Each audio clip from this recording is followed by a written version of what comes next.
सबसे बड़ा हेडेक तब आता है जब हम अपने पैसे को अलग अलग जगह पर इन्वेस्ट करते हैं to setup our portfolio.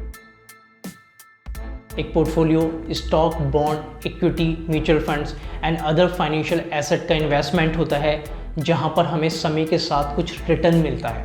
And this is the biggest investment decisions जहां पर हम उस पोर्टफोलियो को होल्ड कर रखते हैं as a given time. And इसी कंसेप्ट के ऊपर पर्सनल फाइनेंस में एक फेमस रूल है जिसका नाम है 100 minus your as.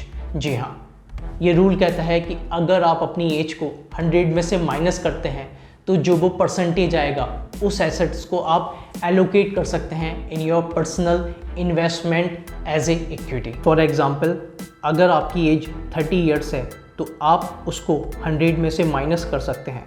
100 minus 30 equals to 70 years, यानी 70% आप एज ए इक्विटी यूज़ कर सकते हैं in your portfolio and 30% as a bond और फिक्स्ड डिपॉजिट। अगर आपकी एज 40 ईयर्स है, 100 माइनस 40 इक्वल्स टू 60 ईयर्स, यानी 60% इक्विटी एंड 40% बॉन्ड्स।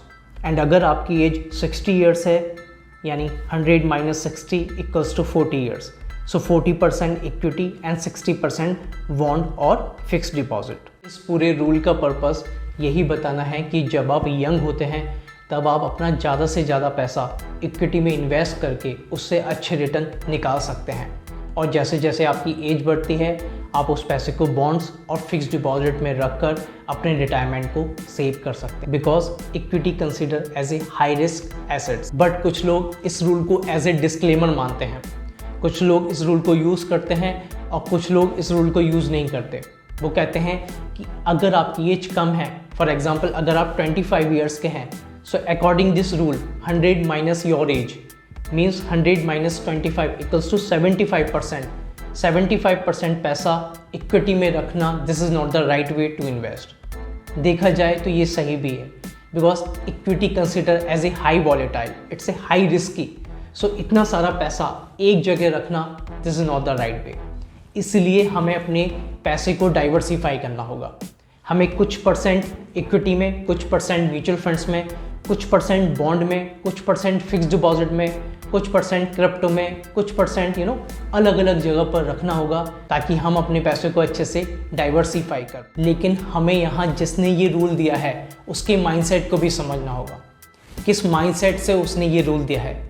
शायद वो जल्दी ही फाइनेंशियल फ्रीडम पाना चाहता है, शायद वो जल्दी ही रिटायर होना चाहता है।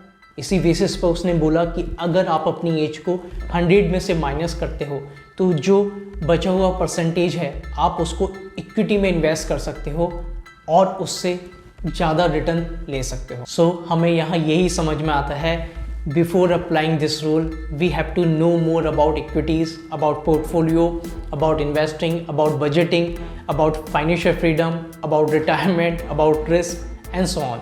और उसके बाद जो हम डिसीजन लेंगे वो बिल्कुल सही डिसीजन होगा हमारे लिए।